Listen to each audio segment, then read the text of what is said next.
2020년이 우리가 다 갔죠. 10월이니까 뭐 남은 2달 있는데 큰 이벤트라고 하는 거는 이제 미국 대선 말고는 큰 이벤트가 없을 것 같아요. 올해는 정리되는 거고 이제 내년 경제가 걱정이 되는데 다들 걱정의 목소리를 하고 있죠. 하지만 경제는 괜찮을 거예요. 정확히 말하면 자산 시장은 괜찮을 거예요. 대부분 경제가 이제 회복한다고 이야기하고 있거든요. 다만 회복할 때 뭐 L자로 회복할 것이냐, U자로 회복할 것이냐, W 뭐 이렇게 회복할 것이냐, 뭐 V자로 회복할 것이냐, 이제 회복은 된다고 보면 돼요. 백신이 나오면은 경제는 회복에 들어갈 것이거든요.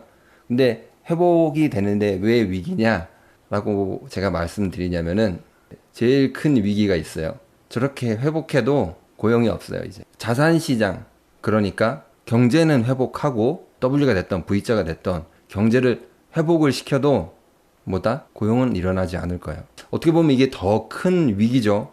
자산 시장은 미국에서 돈을 풀었죠. 뭐 미국만 푼 게 아니니까 전 세계적으로 풀었으니까 상승할 가능성이 높아요. 어느 정도 지지가 되거나 뭐 그렇다고 폭락까지는 이루어지지 않는데 그럼 고용 없는 회복이 일어나서 사람들 소비가 줄어서 경제가 타격이 오지 않겠냐? 라는데 그거 이전에 공동체가 먼저 붕괴할 거예요. 소비가 죽어서 기업이 힘들어서 쓰러지는 게 아니라 그 기업들은 괜찮아요. 왜냐면은 돈을 풀어서 기업을 살려주고 있거든요. 버틸 수 있게끔 어느 정도.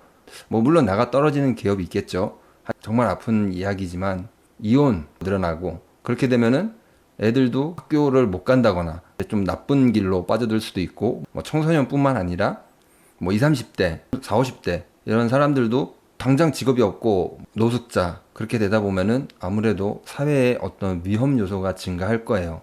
외국 같은 경우에는 벌써 이미 2019년 정도부터 가속화됐다고 할까요? 공동체 붕괴라는 게 2주 전인가요? 뭐 아마존 노동자 그 회사 CEO 집 앞에서 직원들을 좀 잘 대우해달라. 그래서 시위했고 뉴스에 잠깐 나왔는데 이러한 일이 점점 더 많이 발생할 수 있어요. 코로나가 종식되고 지금과 같이 일자리 회복이 없는 상태에서 자산 시장이 증가하게 된다면은 그 어떤 불만이라고 할까요?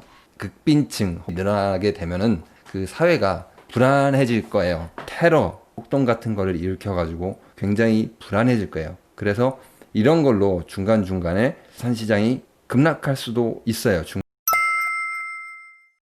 일자리 문제 이야기하자면 우리나라 같은 경우에는 통계청 발표보다 10배 이상 심각하다고 박기성 성신여대 경제학과 교수팀이 얘기했어요. 이게 사실일지 아닐지 모르겠지만 통계가 너무 과하게 잡혔는지 아닌지 모르지만 분명한 거는 우리는 체감하고 있잖아요. 되게 어렵다라는 거는 통계청에서 경제가 괜찮다고 어느 정도 이야기는 하고 있거든요. 정부는 이렇게 얘기할 수밖에 없어요.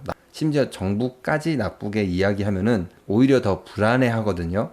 IMF 때도 괜찮다라고 했잖아요. 글로벌 금융위기 때도 이때도 괜찮다. 계속 정부는 긍정적인 이야기를 많이 하려고 해요. 현실은 힘든데 어려운 통계가 더 맞는 것 같아요. 이제 체감상. 근데 이제 앞으로는 어떨 것이냐라는 거에 대한 보고서도 있긴 있어요.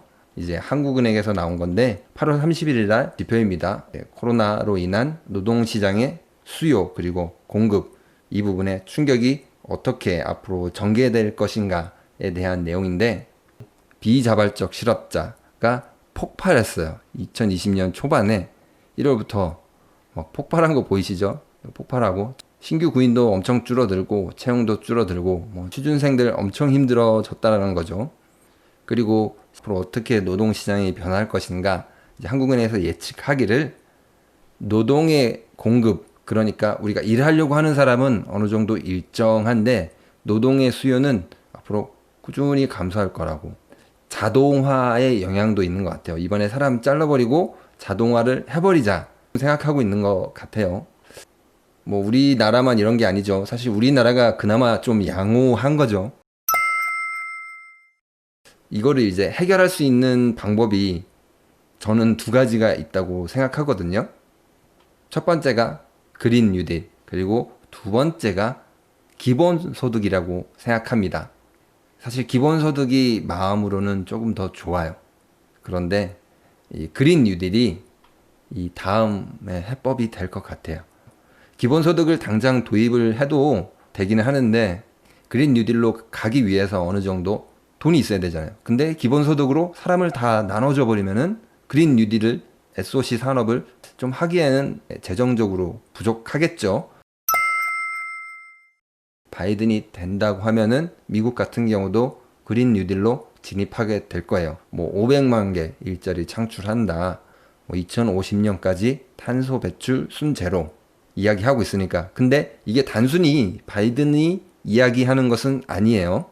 바이든 뒤에 월스트리트가 있는 거죠. 월스트리트가 금융자본이죠. 금융자본이 아 이거 투자하면은 돈 되겠다라고 생각한 것 같아요. 그러니까 바이든에게 우리가 이거 할 테니까 뭐 잘 해달라. 서로 이야기가 있었는지 모르겠지만 이런 이야기가 없다면은 기부금도 많이 줬고 이제 금융자본이 밀고 있죠. 그러니까 바이든이 하겠다고 이야기를 하겠죠. 지금 미국의 금융자본들도 이거 하면 돈이 되겠다라고 지금 약간 눈독을 들인 것 같아요.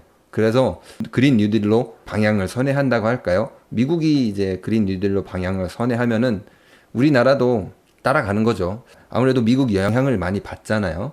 그린 뉴딜을 하게 되면 대규모 인프라가 확충되겠죠. 대규모 노동력이 필요하게 돼요. 임금 노동자가 늘어나게 된다는 거죠. 그래서 아까 말씀드렸던 그런 실업 문제를 해결할 수 있고 금융 자본들도 어떻게 된다? 이런 투자를 통해서 수익을 낼 수 있거든요. 뭐 단기적으로는 손해 볼 수는 있겠죠. 이제 미국이 그린 뉴딜로 들어가게 된다면은 여기 책에서 그래서 한 총 20년이 필요하다. 그리고 이 20년 기간 동안 대규모 임금 노동자가 필요하다라는 것인데요.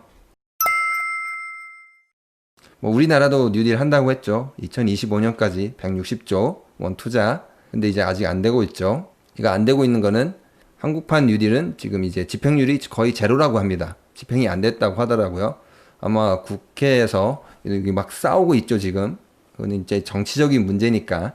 이제 우리도 시작하는 거죠. 우리도 시작하는 거예요. 그렇기 때문에 이게 잘 된다면 우리도 지금 일자리가 사라지고 있는데 어느 정도 해결할 수 있다는 거죠. 근데 이게 안 되면은 일자리 해결이 어렵다라는 거죠. 그러면 사회는 계속 불안하게 될 거예요. 근데 이제 반대하시는 분들이 아마 많이 늘어날까요? 뉴딜 한다고 하면은 이제 원전을 해야 된다. 원전 같은 경우 특혜 안 되는데 지금 원전 마피아라고 하죠. 우리나라에 분명히 있어요. 원전 짓자고 하고 원전 없으면 안 된다고 이야기하는데 전 세계 442개가 있다고 해요. 뭐 원전도 클린하다고 깨끗하다고 하니까 이거를 증가시키기 위해서는 뭐 한 1000개 정도 만들어야 된다고 하더라고요. 근데 이거를 한 20년간 만든다고 치면은 매달 4개를 건설해야 돼요. 가능할까요? 원전은 절대 대안이 될 수 없습니다. 아무튼 오늘은 2021년에 우리에게 진짜 힘든 위기, 고용 없는 회복. 지금도 마찬가지잖아요. 코스피는 올라가는데 취직은 안 돼요. 그게 더 고통스러운 위기예요. 무너지면은 새로 건설할 수가 있잖아요. 그럼 그 사이에 뭐 새로 취업하거나 그럴 수 있는데 안 무너지고 그냥 버티고 있는데 일자리가 없어. 더 무서운 거예요.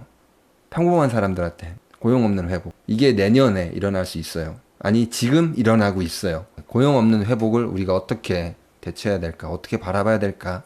혹은 어떻게 우리가 목소리를 내야 될까에 관한 내용이었습니다. 고용은 안 늘어나는데 집값, 주가는 올라가나요? 네, 현재 지금 그러고 있잖아요. 지금 그러고 있잖아요. 이제 언론은 이런 거를 얘기해 주진 않아요. 사실 우리가 고용 되나 안 되나 별로 관심이 없죠. 언론은. 우리가 일자리가 있나 없나 별로 관심이 없죠. 그냥 이재용 회장님 뭐 구속되나 안 되나 그런 거에 관심 있잖아요. 맞잖아요. 뉴스 보면 그런 거 나오잖아요. 한국 경제 무너진다. 재판하지 말아라.